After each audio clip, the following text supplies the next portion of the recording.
नमस्कार दोस्तों, आज हम बॉलीवुड के एक ऐसे अध्याय को खोलने जा रहे हैं जो धर्मेंद्र जी के निधन के बाद सामने आया।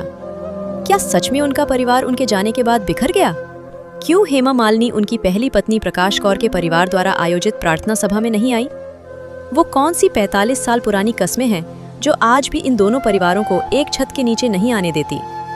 24 नवंबर 2025 को धर्मेंद्र जी के निधन की खबर से पूरा बॉलीवुड सदमे में था। आमतौर पर जब कोई बड़ा सितारा जाता है तो पूरा परिवार एक साथ अंतिम विदाई देता है, लेकिन धर्मेंद्र जी के साथ ऐसा नहीं हुआ। उनका अंतिम संस्कार बड़ी जल्दबाजी और सादे ढंग से किया गया, जिसने कई सवाल खड़े किए। लेकिन सबसे बड़ा सवाल तब उठा जब उनके लिए दो अलग अलग प्रार्थना सभाएं आयोजित की गईं।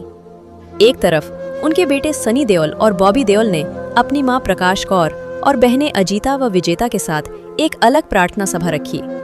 यहाँ उनके करीबी दोस्त और रिश्तेदार मौजूद थे। दूसरी तरफ उनकी दूसरी पत्नी हेमा मालिनी और उनकी बेटियां ईशा व अहाना इस सभा में कहीं नजर नहीं आईं।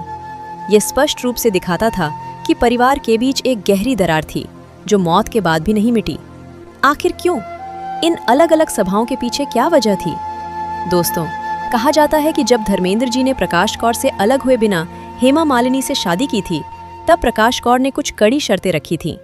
इनमें से एक मुख्य शर्त ये थी कि हेमा मालिनी कभी भी उनके बच्चों या उनके परिवार के किसी भी सार्वजनिक या निजी कार्यक्रम में शामिल नहीं होंगी।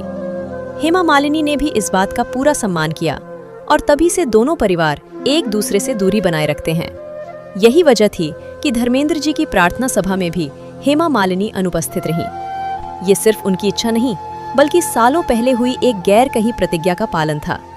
ये दिखाता है कि कैसे कुछ रिश्ते समय के साथ नहीं बदलते और कुछ कस्में उम्र भर निभाई जाती हैं। धर्मेंद्र जी भले ही हमारे बीच नहीं रहे, लेकिन उनके परिवार के रिश्तों की ये जटिल कहानी आज भी बॉलीवुड के गलियारों में गूंजती है।